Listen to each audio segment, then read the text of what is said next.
Whether you're a skeptic or a believer, join me, Rob McConnell, as together we'll investigate the world of the paranormal and the science of parapsychology here on the X-Zone Radio TV show on XZBN and the X-Zone TV channel on Simul TV. Since 1990, the X-Zone Radio TV show has been the place where people dare to believe and dare to be heard. Together, we'll investigate UFOs, aliens, ghosts, Bigfoot, psychic phenomena, lake monsters, conspiracy theories, government cover-ups, the truth embargo, alien abductions, ESP, haunted locations from around the world, and so much more. With over 28 years of broadcasting and more than 4,500 individual guests, the X-Zone is truly a place where fact is fiction and fiction is reality, as evidenced by the credibility, integrity, and professionalism of the guests that we bring to our international audience. If you have seen a UFO, had a close encounter, seen a ghost, Bigfoot, lake monster, or a story that you would like to share or have investigated, contact me, Rob McConnell, by sending me your email to xzone@xzoneradiotv.com, or you can call toll-free 1-800-610-7035, extension 143, and on Skype, X-Zone Radio TV. For more information on the X-Zone Radio TV show with yours truly, Rob McConnell, visit www.xzoneradiotv.com or www.xzonetvchannel.com or simultv.com and xzbn.net. Until next we meet here in the X-Zone from our broadcast center and studios in Hamilton, Ontario, Canada, always remember, X-Zone Nation, keep your eyes to the sky and your heart in the light.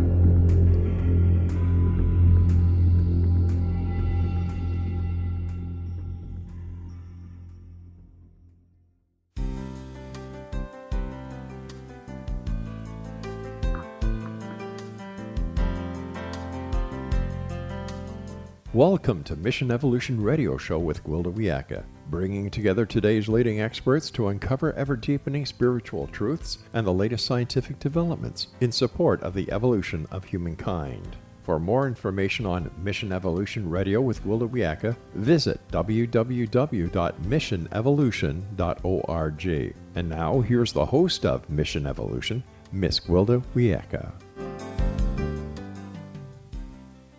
Hello, dear friends. This is Mission Evolution Radio Show, where we share innovative thoughts with today's leading scientific and esoteric experts, supporting the path to unity and enlightenment. I'm Gwilda Wiyaka. This hour we'll be exploring genetic engineering, evolution, or deterioration. There's much hype, hysteria, and debate regarding GMOs, or genetically modified organisms. The GMOs most debated are those that alter the genetics of our food. Commercial sale of modern genetically modified foods began in 1994, and since that time, GMO produce has become a large part of our food supply. What few of us recognize is that humans have been genetically modifying organisms for over 30,000 years in the form of selective breeding or artificial selection. The earliest evidence of artificial selection of plants dates to 7800 BC. Scientists have found domestic varieties of wheat in archaeological sites in Southwest Asia. One of the most dramatic alterations in plant genetics occurred through artificial selection of corn. Corn, or maize, began as a wild grass that had tiny ears with very few kernels. Over hundreds of years, it was selectively bred to have bigger ears with more kernels, resulting in the corn we have today. Well, until modern GMO procedures altered it further. There's no doubt we have more people on the planet than what we can feed. GMO food is supposed to provide a much greater yield than conventional plants, but at what cost? Have we pushed nature too far? What are the ramifications of our meddling? With us this hour to debate the value and disadvantages of genetically modified food is Jeffrey Smith. Jeffrey is the author of Seeds of Deception, the world's bestseller on GMOs, and Genetic Roulette, the documented health risks of genetically engineered foods. He's the leading consumer advocate promoting healthier, non-GMO choices. Jeffrey is the founding executive director of the Institute for Responsible Technology, IRT, and was named the 2017 Person of the Year by Masters of Health magazine. Mr. Smith also has two documentary films, award-winning Genetic Roulette and The Gamble of Our Lives, and his latest, with Amy Hart, Secret Ingredients. His website, responsibletechnology.org. Jeffrey, thanks for joining us on Mission Evolution. Thank you for having me. So, what's your educational background? Well, my education, I have a master's in business, but my education on GMOs is over the last 23 years, traveling in 45 countries and interviewing dozens of scientists and doctors about the dangers of GMOs and working with them to compile those dangers and translate the science into English. So I've been a specialist. I have a lot of information on GMOs and the associated chemicals like Roundup, which is sprayed on most GMOs, and have been reading information about it every day for 23 years. What first sparked your interest in GMOs? Well, I went to a lecture in 1996 by a genetic engineer who blew the whistle on the technology. It was about to be planted throughout the Midwest, genetically modified soy and corn, primarily from Monsanto. And the genetic engineer was explaining that the technology was not ready for prime time, was not ready to be used in our food supply because the single most common result of genetic engineering was surprise side effects. Moreover, when you release a GMO in the environment, it crossbreeds and becomes a permanent feature of the gene pool, irreversible with today's technology. And so there were companies like Monsanto willing to gamble with not only our food but also with our environment for all future generations with a technology designed for them to sell their Roundup herbicide, because the Roundup patent, or glyphosate, which is the chief poison in Roundup, was going off patent in 2000, and they wanted to maintain their dominance of selling this popular weed killer. And so they developed Roundup-ready seeds engineered to be sprayed with Roundup so that when farmers purchased the seeds, they signed a contract that they would only buy Monsanto's version of the glyphosate-based herbicides. So in order to sell more of the toxic pesticide, Monsanto risked our food and our environment, and that risk has gotten worse. So we now have a lot of evidence that the concerns by that scientist expressed in the 90s have come to pass. So what's the difference between the GMOs from selective breeding or artificial selection and the ones we're discussing here? Well, those of us involved with educating the public about the dangers of genetic engineering don't really consider traditional breeding on the same level at all. In fact, it was the biotech industry that tried to confuse the issue by calling it the same term. Of course, there's been manipulation of GMO, of genes, through selective breeding, but it wasn't involving laboratory techniques. For example, when you wanted to turn a corn plant into a pesticide, you would take a gene from soil bacteria called Bacillus thuringiensis, BT for short, and make millions of copies of the gene, put it into a gene gun, shoot that gene into a plate of millions of corn cells, clone those cells into plants so that every cell of the plant has a little gene-sized spray bottle which kills insects by poking holes in their guts. Now that is created only in a laboratory. It's not something that can happen naturally, and it creates massive collateral damage in the DNA, including the possibility of increased allergens, toxins, new diseases, and nutritional problems. These were the concerns of the FDA scientists who were asked to weigh in on policy about how the U.S. government would regulate these high-risk foods, and they said that the GMOs created unique risks different than traditional breeding. But the person in charge of policy at the FDA was the former attorney of Monsanto, later Monsanto's vice president, who in fact hid the evidence that the scientists' overwhelming consensus at the agency was a concern, and said instead that the agency was not aware of any information showing that GMOs were different in any significant way. Therefore, not a single safety study was required by the FDA, and companies like Monsanto could put their unlabeled GMOs on the market without even telling the FDA. And unfortunately, that hands-off policy exists till today, and we now know that in every turn, the scientists and the science was in fact ignored or covered up, and that more information came out in the recent Monsanto trials where they had collusion with the EPA as well. So if the genetically modified corn pokes holes in the gut of insects, what does it do to our stomachs? Well, the biotech industry claimed that it had no impact on mammals because the Bt toxin was only supposed to work in the alkaline gut of insects. In order to come to that conclusion, the industry and the governments allowing it to go on the market had to ignore peer-reviewed studies which showed that it in fact caused damage to the intestines of mice and also caused local and systemic allergic or immune system reactions as well, and that farm workers reacted to the Bt toxin when it was sprayed in its normal form as the bacterium. Now, it turns out that in a laboratory with high doses of Bt toxin derived from Monsanto's corn, it poked the same holes in the walls of the intestine of the cells that were found in the intestines as it did to kill insects. They also found that in the bloodstream of 93% of the pregnant women tested in Canada, there was the Bt toxin, and in 80% of their unborn fetuses. How did the Bt toxin get into the blood? Perhaps going through holes that it poked in the gut walls. Now, what's interesting is that if it gets into the blood, other studies have shown that it is toxic to red blood cells, and because it pokes holes in human cells, we have to be concerned about the offspring where there's no blood-brain barrier, because now we have a hole-poking toxin not only in the blood but possibly the brain of the offspring of this generation. So it crosses the placental wall, is that what you're saying? Yes, it does. It goes into the bloodstream of the fetus, according to the researchers.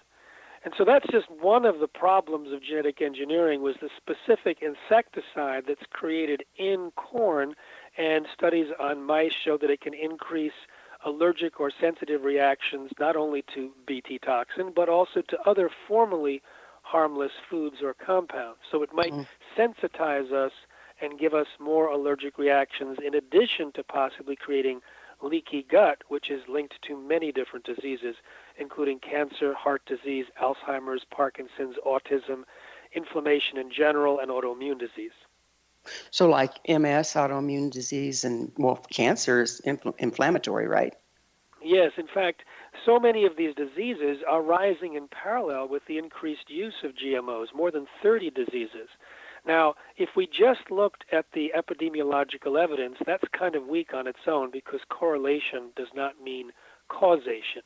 However, the story about how GMOs are linked to these more than 30 diseases is rather compelling, and we believe that it is a primary driver of ill health in the United States and around the world. And we've got the evidence that convinces many, many people, including doctors, who are now prescribing non-GMO and organic diets by the thousands and reporting improvements in their patients that occur very, very quickly.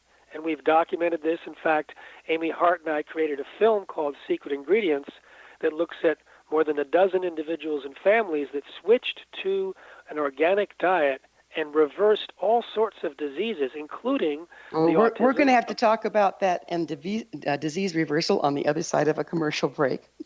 Jeffrey and I will return shortly, so don't go away.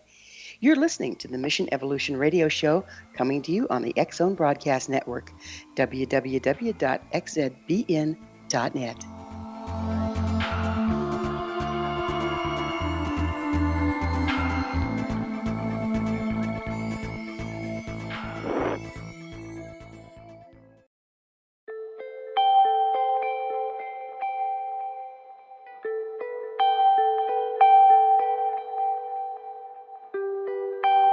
It's hard to listen to the news without realizing we're living in volatile, unprecedented times.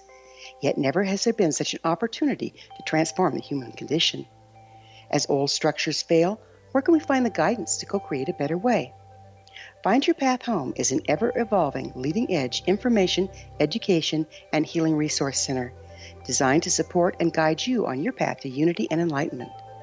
Based on sound principles employed by shaman worldwide, we provide techniques that can support you through the current transitions, offering online shamanic classes, international long-distance shamanic healing sessions, complimentary Mission Evolution radio episodes and Stairway to Heaven TV vignettes, seminars, retreats, and much more.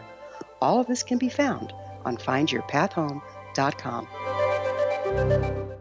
So I was watching the X Zone TV channel last night when I was abducted by aliens, and they kept repeating to me over and over again, simultv.com, simultv.com. What's simultv.com? That's what I asked them. They had it written on the side of their UFO. How do you spell that? UFO. No, I mean simultv.com. simultv.com. simultv.com. Right. simultv.com. Interesting that you were abducted by aliens in a simultv.com UFO last night. Oh, yeah? Yeah. Now that you mention it, I remember now last night I was awakened from a deep sleep. My great-grandmother was standing there. She said she'd come from the hereafter to tell me about simultv.com. She even spelled it out for me. simultv.com, sonny boy. simultv.com. simultv.com, sonny boy. Wow. Yeah. Guys, you'll never guess what my psychic guru just told me. simultv.com. Exactly. Are you guys psychic too? Of course. We all know about simultv.com. simultv.com.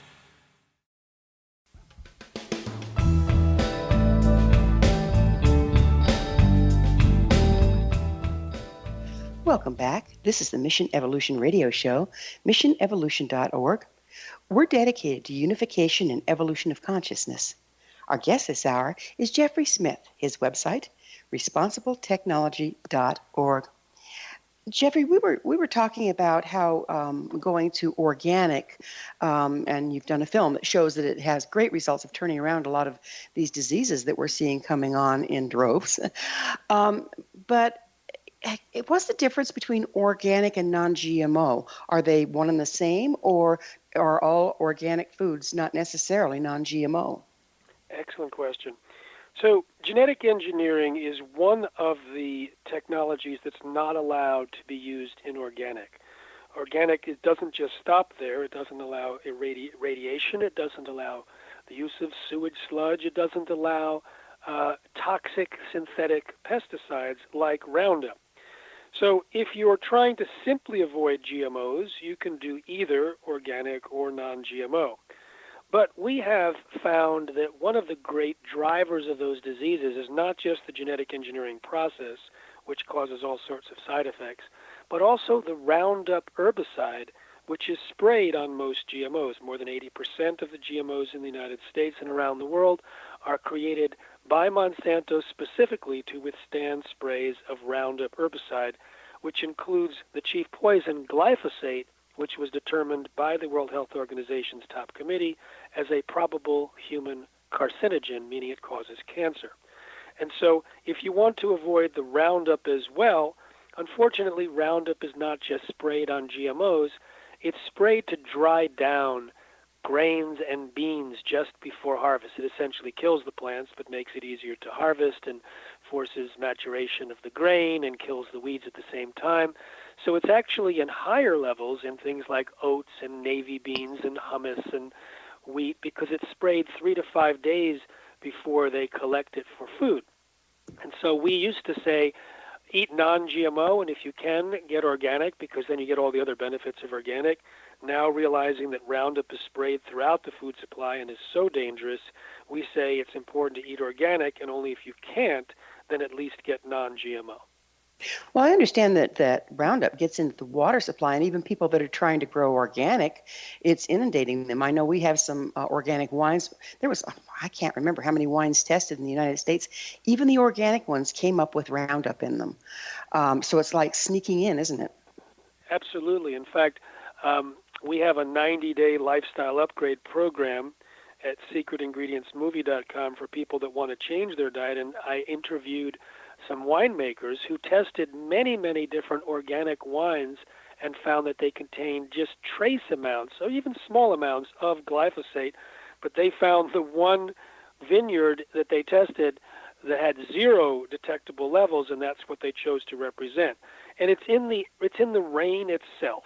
And so there's a problem because those that are trying to grow pure, healthy products end up getting it not only in the water supply, but in the rain and in the air. It was found in 75% of the rain and air samples in Mississippi and 60 to 100% by the U.S. Geological Survey in other places around the Midwest. Well, what about the cross-pollination of the GMO plants themselves? That is a terrible problem. And in fact, Gwilda, that is one of the worst problems. I focus a lot on the health dangers. I studied it. My books are largely about it, and it's been helping to drive people away from GMOs because it has such a significant impact. In fact, now we see even fourth generation exposure to Roundup can be worse than first generation on a recent study. But what you just described is even worse, and that is that once you release the GMOs into the environment, you're creating an irreversible, self-propagating pollution of the gene pool. Now, if you know that anything about Monsanto's history, you realize that it's been trying to literally genetically engineer 100% of all commercial seeds in the world for decades. In fact, that was what their consultant admitted in a 1999 conference in San Francisco. However, the goal to genetically engineer 100% of the commercial seeds has now expanded to almost anything with DNA, because gene editing, which is a new and dangerous form of genetic engineering because of all the side effects, it's so cheap it's basically the cost of going out to dinner for many of these labs. And it turns out that they want to genetically engineer as many things with DNA as possible, commercialize it, and take the benefits while they still have the patents. And so it's like a gold rush into the gene pool, like a gene rush. And we're looking at the possibility of a replacement of nature that's irreversible in this generation. And so we have some very important decisions to be made. But the decisions now are kind of non-centralized. They're being made by academic labs and companies, etc., individually trying to get this particular bacteria or algae or animal or tree or flower genetically engineered and introduced for commercial purposes. And yet when you look at it as a whole, we end up with the advent of not passing on to future generations the products of the billions of years of evolution, but passing on a genetically engineered nature designed for greater profit and control. So we're in a very serious situation. If we look at epigenetics, aren't we also running the risk of altering our personal genes? Oh, absolutely. In fact, there's many ways we can alter our personal genes. We know that when you feed genetically engineered crops to rats, for example, it changes the gene expression. There could be hundreds of genes changed, and they're not changing in a good way. When Michael Skinner, Dr. Michael Skinner and his team injected Roundup into pregnant rats, the rats themselves were okay, the offspring was okay, but the grandkids were not, and the great-grandkids suffered worse. 90% of them had serious diseases, birth defects, deaths during births. They had prostate problems and kidney problems, and they were obese, etc. So we're setting up the possibility that our grandkids and our great-grandkids may be worse off due to our exposure to GMOs and the associated toxins like Roundup. In addition, there's a technology called RNA interference, where they use something called double-stranded RNA, which can silence genes. And the genetically engineered potato and apple that are on the market are engineered with double-stranded RNA to silence the gene that causes the browning of the apple and the potato. Now, I interviewed a former USDA scientist who was essentially pushed out of the USDA after he published an article saying that we have no technology to assess the risks of this because it is theoretically possible that any organism, including humans, that eat the apple or eat something that has this double-stranded RNA, that we, in fact, could reprogram our DNA expression. And this is very serious because no one is looking at the safety of the apple and potato, and they've just increased the risk because Monsanto got approved a RNAi spray. So they want to spray RNA into the field so that the genetic engineering occurs in the field, where the RNA goes into the leaves and reprograms gene expression and ends up perhaps killing insects, etc. And if it gets on our bodies or if it becomes consumed by us, there's nothing stopping at this point that RNAi, or that double-stranded RNA, from reprogramming our gene expression. And there's some very, very expert scientists who've come forth raising the red flag of concern, including scientists at the EPA and USDA and independent scientists around the world. But that hasn't stopped the United States government from approving these sprays and these crops. And the spray, if it gets on human skin, it absorbs right into your system, right? Absolutely. In fact, it was discovered during the trial recently when documents were made public that Monsanto, as they typically do, tried to rig their research and hide the fact that Roundup gets absorbed, for example, through the skin. When you do skin absorption tests, you use cadaver skin, dead bodies, and it was getting in at 10%, which is 3.3 times higher than the allowable level by the EPA and would have stopped the commercialization of Roundup. So what did they do? They cut away some skin from a cadaver, they put it in an oven and baked it for a while, then they froze it, made it like leather, and then all of a sudden it wasn't absorbing. So under those completely rigged conditions, they applied their Roundup to leather-like human skin that had been doctored and only reported the results there and never reported the 10% absorption rate under normal conditions. Boy, there's something gruesome about that. Absolutely horrible. In fact, they applied Roundup to the skin of, I don't know if it was mice or rats, and 40% of them got tumors compared to zero in the controls. And so, yeah, when you put stuff on the skin that's dangerous like that, it's very serious.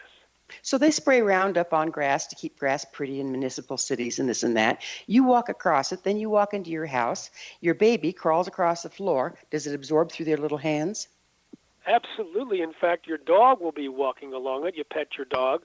And it's also in the pet food. We think that the dog increase in cancer, so that now every 1 out of 1.6 dogs are getting cancer, they have 40 times the amount of glyphosate in their urine compared to human urine, and we think that's the big driver of why the cancer rate went up dramatically in the last 15 years for dogs and for cats.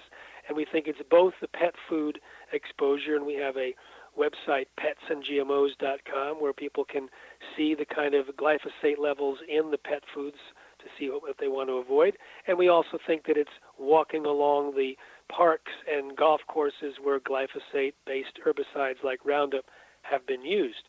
And we end up having Roundup in our bodies, and we have high levels in our urine. In fact, we know that the people that have higher levels of glyphosate in the urine are sicker. We're going to have to pick up on the urine levels of glyphosate on the other side of a short pause. Jeffrey and I will return to our discussion on the other side of this break, so you stay right there. This is the Mission Evolution Radio Show. We're coming to you on the X-Zone Broadcast Network, www.xzbn.net.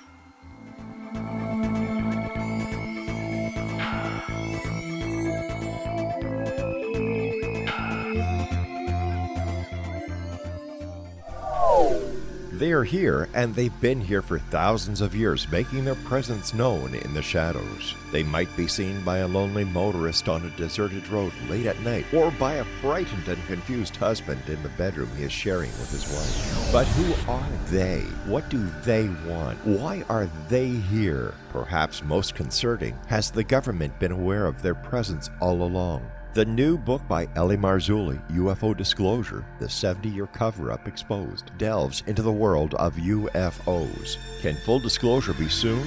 Order now and receive a free hour and 37-minute DVD on the UFO phenomenon. UFOs are real. Get both the book and the DVD, a $40 value, for only $19.99. To order your book and DVD today, go to lamarzulli.net. That's LAMARZULLI.net. Rob McConnell here, presenting an overview for Nicholas Paul Jennings, author of a fascinating book, Amen. It presents facts revealed by Egyptologists, facts that enable us to understand why Amen is the beginning of creation of God. It provides recommendations for religious leaders of the major religions to unify their beliefs and teach the Word of God. Love one another. Amen informs people how mankind conceived God. It was the Egyptians that developed the concepts of a soul, a hereafter, and Son of God. And finally, after the worship of many gods, they conceived the belief in one universal God, the maker of all there is. For more information, visit www.futureofgodamen.com. That's www.futureofgodamen.com. You have heard of the X Zone? Now watch it on Simul TV, plus 500 video games, live TV channels, free video on demand, worldwide, and more. Does this sound like tomorrow's television? Well, it is, but you can have it today, right now. It is Simul TV. Simul TV offers what the others only wish they could provide. 15 exclusive channels like X Zone, sci-fi, and horror. We are worldwide. No other provider offers that.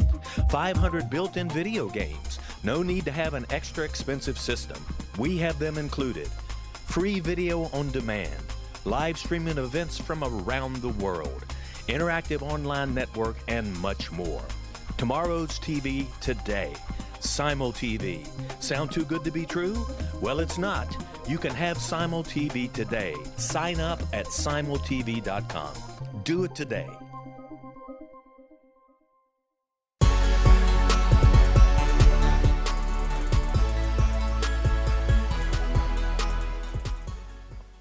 Welcome back. This is the Mission Evolution Radio Show, missionevolution.org, bringing leading edge information supporting the path to enlightenment. We're speaking with Jeffrey Smith. His website, responsibletechnology.org. Jeffrey, I've heard on numerous occasions that Americans were fed experimentally genetically modified food for 10 years before it was disclosed. Is that truth? Well, it's not that they hid it from Americans. They just never shared the experience widely. When I first got involved in GMO advocacy in 1996, people hardly knew what it was. It was not required to be labeled in the United States. And so, yes, it was done in a stealth manner, but it's not like they denied that it was happening. They just didn't report on it. And it was interesting. I was reading the reports in Europe on a daily basis about GMOs, and there was almost nothing in the United States. In fact, there was one episode that happened in Europe that was described by Project Censored as one of the 10 most underreported events of the year, and it was huge headlines in Europe. A Dr. Arpad Pustai was given $3 million to test for the safety of GMOs and to create the protocols that would be used by Europe to assess GMO safety. And he was a pro-GMO scientist and didn't expect to find any problems, but what he found shocked him.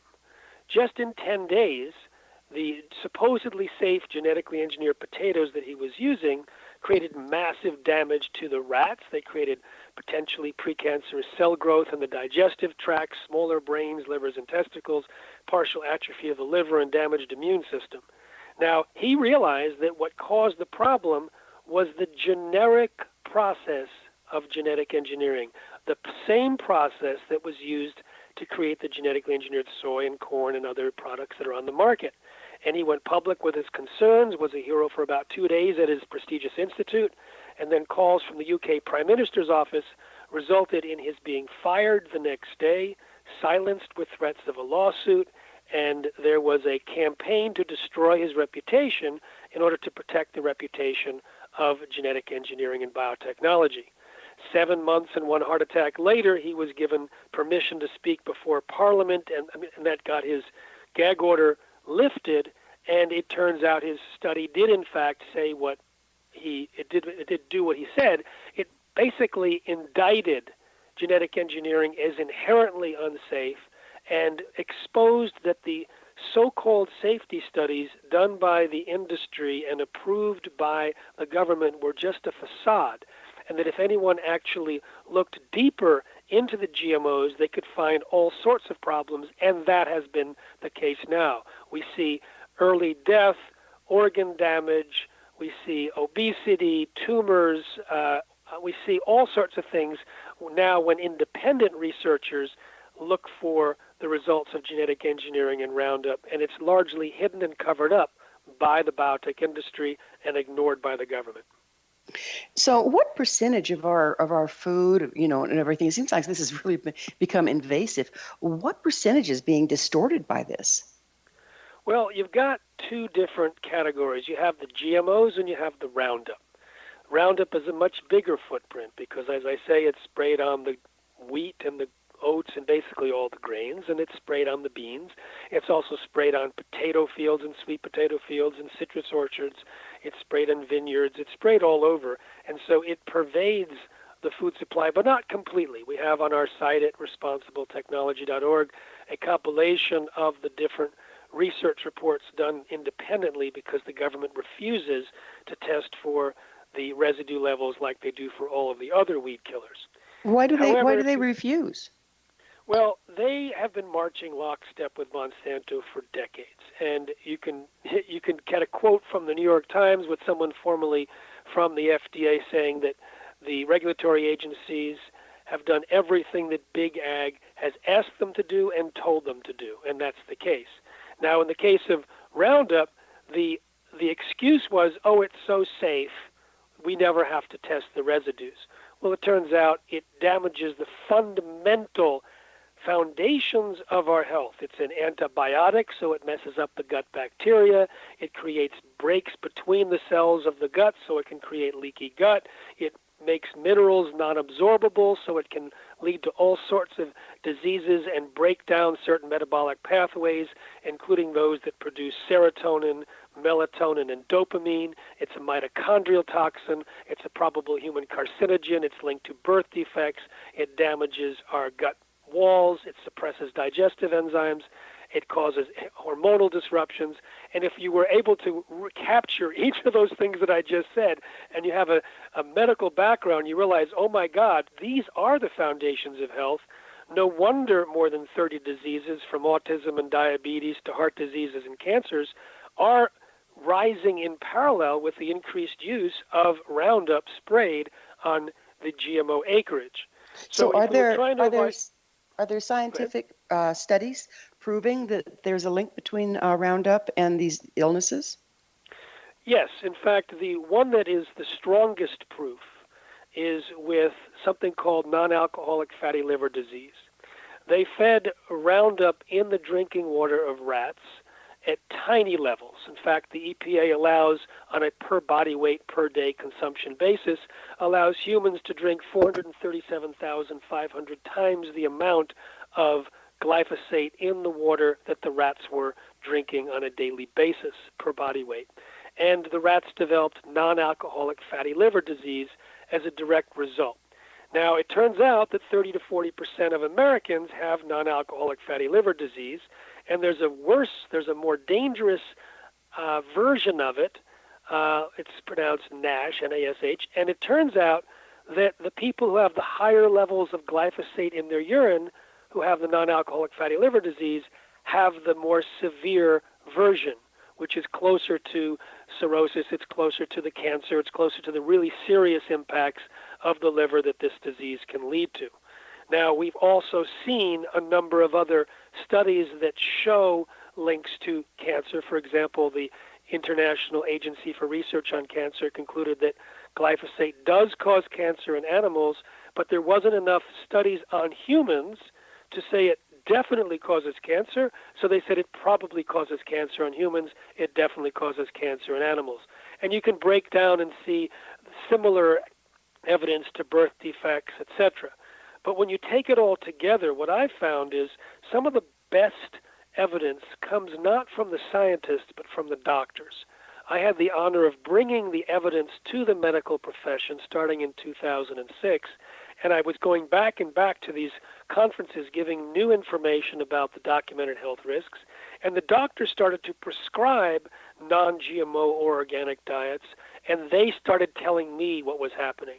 Because if you add up all the number of mice and rats that have been experimented on in the laboratories, it might not even reach one doctor's total patient load, where one doctor said she put 5,000 people on a non-GMO and organic diet. One another told me it was about 9,000, and they both saw dramatic, swift changes. And I started asking audiences at 150 different lectures, please tell me, what did you notice when you switched to non-GMO organic? They'd raise their hand, they'd say it, I'd ask how many others noticed this, and then I put out a survey because it was consistent in 150 lectures, including the more than 24 medical conferences where the audience was speaking on behalf of thousands of their patients. So we surveyed 3,256 people who reported getting better from the same 28 different diseases. The number one in every lecture and also in the survey was digestive disorders. 85.2% of the people reported getting better from digestive disorders. And then there was fatigue and obesity and brain fog and anxiety and depression and pain and allergies, etc. Common things, and all of the things that I just represented were above 50%.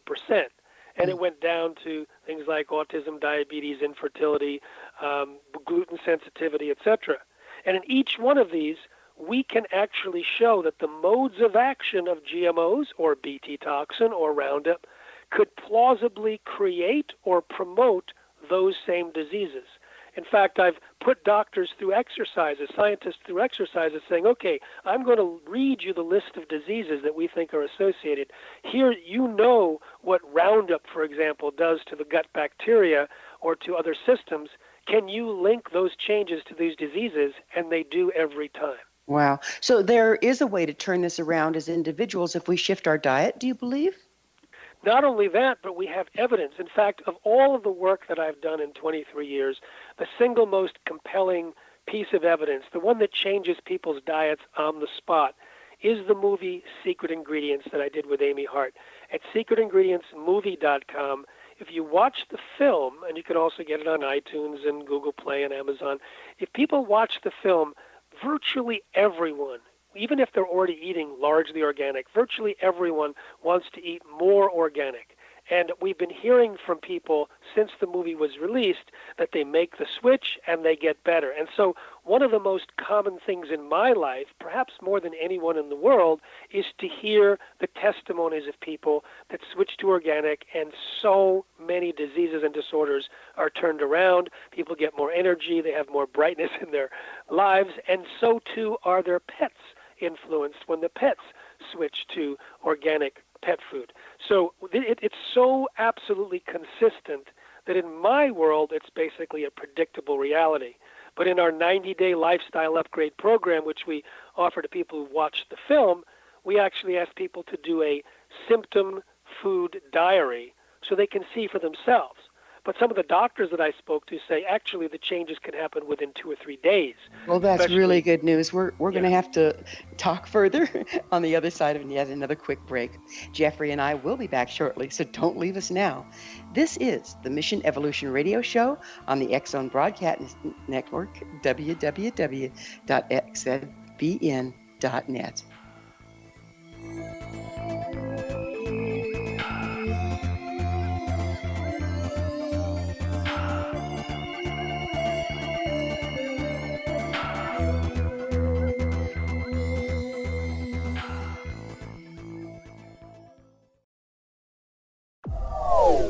They are here, and they've been here for thousands of years, making their presence known in the shadows. They might be seen by a lonely motorist on a deserted road late at night, or by a frightened and confused husband in the bedroom he is sharing with his wife. But who are they? What do they want? Why are they here? Perhaps most concerning, has the government been aware of their presence all along? The new book by Ellie Marzulli, UFO Disclosure, the 70-year cover-up exposed, delves into the world of UFOs. Can full disclosure be soon? Order now and receive a free hour and 37-minute DVD on the UFO phenomenon. UFOs are real. Get both the book and the DVD, a $40 value, for only $19.99. To order your book and DVD today, go to lamarzulli.net. That's LAMARZULLI.net.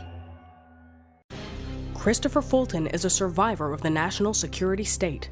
All he wanted to do was preserve history when he acquired a Cartier watch from the estate of President Kennedy's personal secretary. But that simple act set off a terrible chain reaction. He was pursued by the U.S. Justice Department and the FBI, thrust into the middle of the U.S. government's Assassination Records Review Board, even monitored and pursued by the Russian government. All because that Cartier watch was the missing link of evidence, a timepiece worn by JFK that fateful day in Dallas, a link resulting in Christopher being incarcerated and attacked for 9 years because he opened a hidden chapter in history. The intriguing journey outlined fully in Christopher Fulton's memoir, The Inheritance, is available now through TrineDay.com or Amazon.com. The Inheritance, Poisoned Fruit of JFK's Assassination by Christopher and Michelle Fulton is a must-read, an incredible tale of how easily our own government can overrule justice. The Inheritance, Poisoned Fruit of JFK's Assassination. The views, opinions, and conclusions expressed in the following program are those of the host, guests, and/or callers, and not those of Relmar McConnell Media Company, our corporate divisions or entities, the X-Zone Broadcast Network, Simul Radio, Simul TV, our staff, management, advertisers, broadcast affiliates, and affiliated broadcast networks.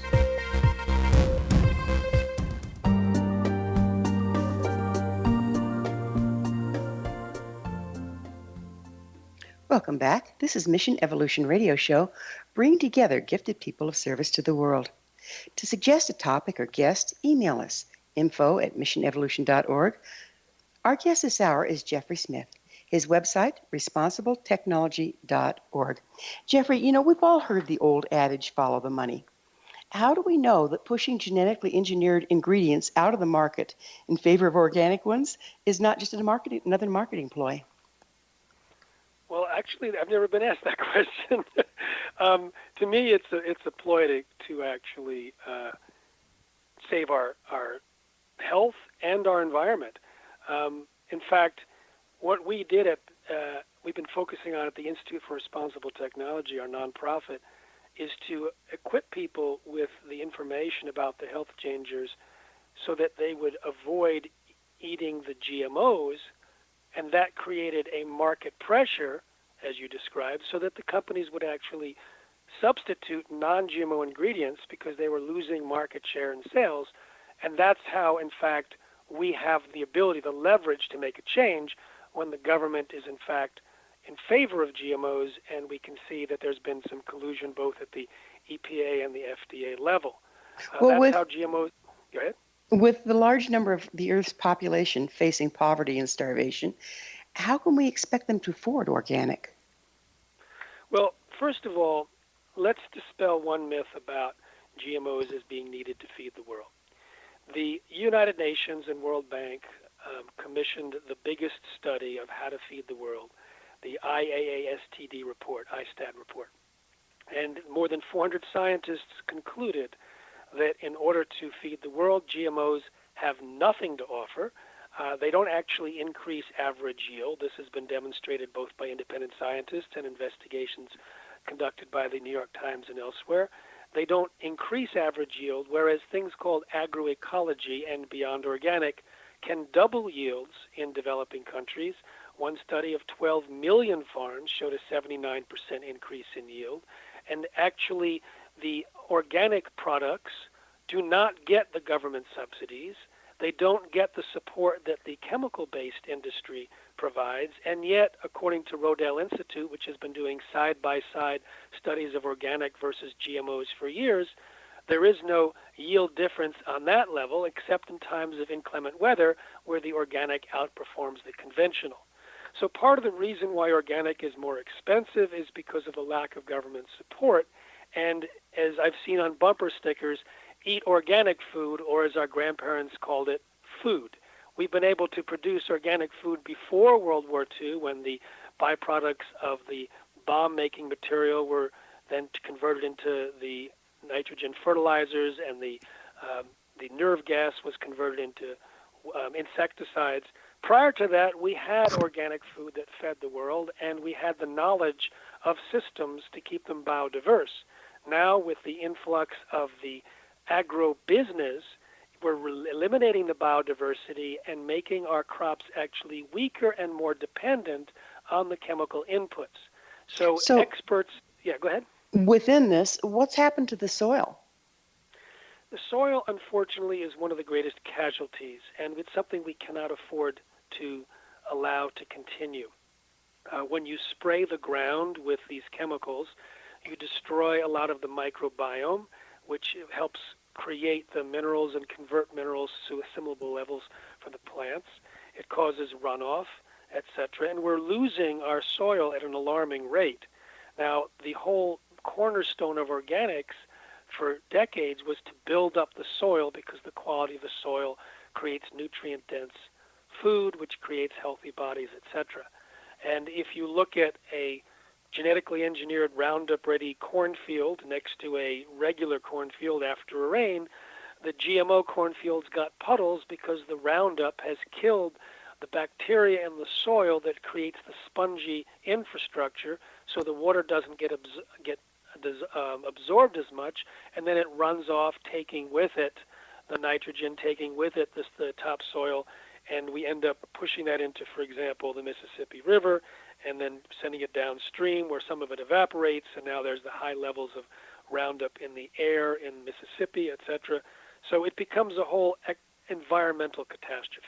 Yeah, it's just one big muddy mess, it looks like to me. Is there some studies being done on how we can turn this around? Yeah, some friends of mine have been doing these studies on soil to remediate it from Roundup, for example, because unlike the advertisements in the old days where Monsanto declared that Roundup was biodegradable, they actually got convicted by a New York court for false advertising, and they continued to advertise it as biodegradable in Europe, and then got convicted in France for the same thing. The longest reported half-life, meaning the time it takes for Roundup to break down into 50%, was 22 years. Now, it normally is quite a bit less, but it can take years to break down in the soil. And so they're looking at biological remediation, release of certain beneficial bacteria in the soil to chew up the glyphosate, and that hasn't yet been released, but there's been efforts underway. So we could possibly create with the same demon that created this mess something that then eats the Roundup and removes it from our systems? Well, I wouldn't say it creates the same thing because it's just natural healthy bacteria, and that's used like compost, for example, has natural healthy bacteria, and it's something that farmers have been using for generations. But we're not spraying more toxic chemicals on there to break it down. We're using the biological remediation. So how can we turn harmful farming practices around to provide adequate nutrition during and after the transition? Because that's going to be a huge change. You know, it's a great question, and I think the first step is to take us off the GMOs and then also switching over to organic. And when looking at the whole farm infrastructure, the whole agricultural infrastructure, what drives it primarily is demand. There's a lot of disinformation given directly to farmers because the source of their information is primarily the GMO makers, because the GMO makers sells the seeds, they sell the agricultural chemicals, they give money to the land-grant universities and determine the research protocols, and then the land-grant universities dispatch the agricultural extension agents that tell people when to spray and how to spray. The farm press basically cannot speak against GMOs or Roundup because that's the primary need for them to get the advertising. I've been told that by the farm press. They can't speak against it on radio. The farm organizations like the Farm Bureau receive money from the biotech industry, and the USDA is very tied with the biotech industry as well. So I've analyzed the situation, and the farmers in the United States, especially the Midwest farmers, are the single largest targeted group for disinformation. The others are politicians, media, and academics. But so to try and convince the farmers directly is very difficult. But if you convince consumers who then demand non-GMO and then organic, that changes the marketplace in a nice organic way. And that's actually happening with 46% of Americans saying they're seeking non-GMO food. The main food companies are scrambling to eliminate GMOs from more and more brands. So with GMOs being so widespread, what's the most potent thing we as individuals can do to correct the problem? I think there's two things. I think there's changing our own diets, and not just to non-GMO but to organic, and to share that experience with others, to share the information like this interview, for example, with others, because there's a lot of disinformation out there, and the recent Monsanto trials pointed out that Monsanto has a budgetary line item called Let Nothing Go, where every single comment by a scientist, every single post on Facebook, everything on social media that would reveal the damage done by GMOs or Roundup is they attempt to counteract it with disinformation. And so people get confused. So not only changing our own diet, but very important to share the truth with others so that people can act with that truth in mind and make healthy choices. So what about we've got just a little time left. What do you think about the generational thing? Can we turn that around? I mean, we've already poisoned the generations to come. You know, I asked Dr. Michael Skinner from Skinner Labs at Washington State University that very question. He found that 90% of the great-grandkids of the mother rats injected with Roundup or glyphosate had significant damage. He was not very optimistic, but I have been talking to doctors. In fact, I interviewed many, many doctors and scientists on how to reverse, to detox, repair, and rebuild the body from the ravaging effects of GMOs and Roundup. And there are many protocols out there. Just as we can create the gene expression in one direction, we can create gene expression in another direction. So well, I've been working. That is the good news. As always, time has flown, and now we're out of it. Jeffrey, thank you so much for coming on the show. My pleasure. Thank you for having me. Our guest this hour has been Jeffrey Smith, the author of Seeds of Deception and Genetic Roulette, the documented health risks of genetically engineered food. He also has 2 documentary films, award-winning Genetic Roulette and The Gamble of Our Lives, and his latest with Amy Hart, Secret Ingredients. His website, responsibletechnology.org. For our amazing past episode collection, visit our website, www.missionevolution.org. This has been Mission Evolution Radio Show with Gwilda Wiyaka on the X-Zone Broadcast Network, www.xzbn.net. Join us next time as the mission continues, bringing information, resources, and support to our evolving world.